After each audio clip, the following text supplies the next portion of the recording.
Hello बच्चों, welcome to commerce scope. आज का टॉपिक है अकाउंटिंग स्टैंडर्ड। इससे पहले की वीडियो में बेसिस ऑफ अकाउंटिंग को डिस्कस किया गया है। नए व्यूअर्स मेरे चैनल पर जाकर देख सकते हैं। तो चलिए शुरू करते हैं। आज का टॉपिक जो है अकाउंटिंग स्टैंडर्ड्स। अकाउंटिंग स्टैंडर्ड में सबसे पहले आता है need for accounting standards. Accounting standards की नीड क्यों हुई, अब चलिए देखते हैं इसके बारे में। डिफरेंट एंटरप्राइज में adopt different accounting policies for the same transaction. क्या होता था कि एक ही ट्रांजैक्शन को रिकॉर्ड करने के लिए जो अलग अलग एंटरप्राइजेस थी वो अलग अलग पॉलिसीज को यूज़ करती थी, और एन एंटरप्राइज में follow different accounting policies for the same item, या एक ही आइटम को रिकॉर्ड करने के लिए वो डिफरेंट पीरियड में डिफरेंट अकाउंटिंग पॉलिसीज को क्या करती थी, इम्प्लाई करती थी।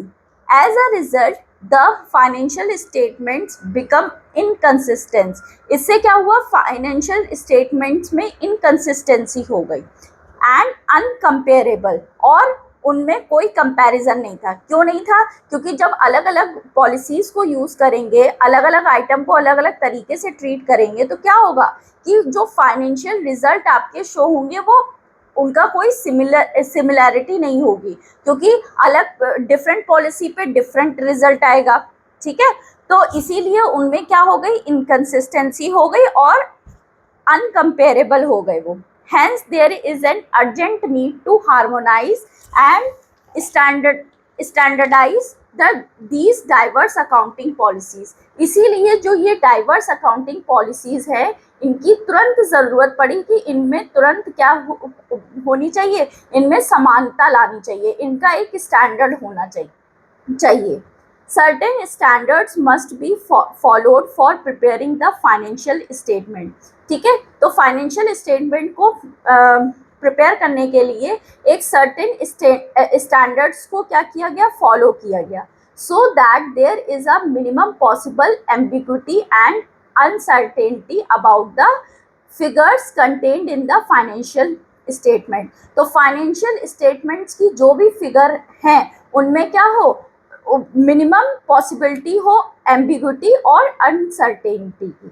ठीक है, the international accounting standards committee IASC came into existence on 29th June 1973 to develop accounting standard. इस ये बहुत ज़रूरी है आपके लिए कि ये इंटरनेशनल अकाउंटिंग स्टैंडर्ड कमिटी कब बनी थी, 29th,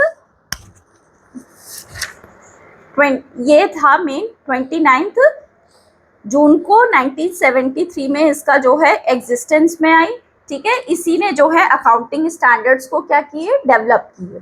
ठीक है, the institute of chartered accountants of India and institute of cost and work accountants are associate member of IASC। और जो हमारा इंस्टीट्यूट ऑफ चार्टेड अकाउंटेंट है और institute of cost and work accountants है, वो इसी के एसोसिएट मेंबर्स हैं। ठीक है, जो हमारा इंटरनेशनल अकाउंटिंग स्टैंडर्ड कमेटी है उसी के क्या है, ये एसोसिएट मेंबर्स हैं। The institute of chartered accountants of India is also drawing up its own accounting standard. और इंडिया में जो क्या है, इंस्टीट्यूट ऑफ चार्टेड अकाउंटेंट, वो भी क्या करता है, अकाउंटिंग स्टैंडर्ड्स को ड्रॉ करता है, which are basically patterned on the international accounting standard. क्योंकि उसी की एसोसिएट है तो इसीलिए उसी के पैटर्न पे जो है वो अकाउंटिंग स्टैंडर्ड्स का फॉर्मेशन करती है, and modified according to the condition and practices prevailing in India. और इंडिया में जो भी कंडीशंस प्रिवेल कर रही हैं उसी के अकॉर्डिंग जो है उन अकाउंटिंग स्टैंडर्ड्स को मॉडिफाई किया जाता है। ठीक है, जो भी इंडिया में जो भी प्रैक्टिसेस फॉलो हो रही हैं उसके अकॉर्डिंग। ठीक, अब नेक्स्ट हम बात करते हैं concept of accounting standard. Accounting standards का कंसेप्ट है क्या बेसिकली, तो चलिए देखते हैं इसके बारे में। तो accounting standards may be defined as written statements issued from time to time by institution of accounting professionals specifying uniform rules of practices for drawing the financial statements। अब क्या होता है, जो अकाउंटिंग स्टैंडर्ड्स हैं वो क्या हुए, रिटन स्टेटमेंट हुए जो कि इशू किए जाते हैं टाइम टू टाइम, किसके थ्रू, अकाउंटिंग प्रोफेशनल के थ्रू जो है वो इशू किए जाते हैं, जिससे क्या हो सके, जो भी आप फाइनेंशियल स्टेटमेंट्स आप ड्रॉ कर रहे हैं उनके लिए स्पेसिफिक रूल बन सके। स्पेसिफिक और यूनिफॉर्म मतलब यूनिफॉर्मिटी हो, सब में एक जैसे फाइनेंशियल स्टेटमेंट बन सके, उसी के लिए क्या उसी के लिए सर्टेन रूल्स बनाए गए हैं जो कि रिटन फॉर्मेट में होते हैं, रिटन स्टेटमेंट्स होते हैं, उन्हीं को क्या बोलते हैं, अकाउंटिंग स्टैंडर्ड्स बोलते हैं। ठीक है, आई बात समझ में, उन्हीं को अकाउंटिंग स्टैंडर्ड्स बोलते हैं। चलिए,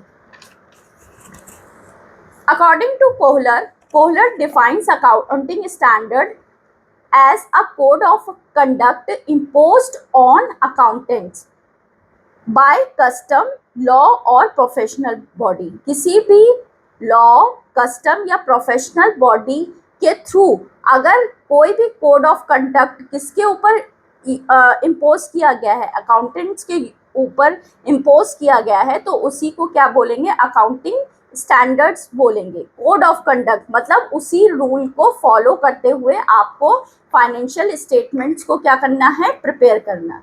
ठीक है, आई बात समझ में? तो आई होप आपको ये अच्छे से समझ में आया होगा। नेक्स्ट हम बात करते हैं नेचर्स ऑफ अकाउंटिंग स्टैंडर्ड्स की। तो ये टॉपिक को हम नेक्स्ट वीडियो में कवर करेंगे। आज के लिए बस इतना ही। आई होप आपको ये वीडियो अच्छी लगी होगी, तो please do like, share and subscribe my channel and press the bell icon. Thank you.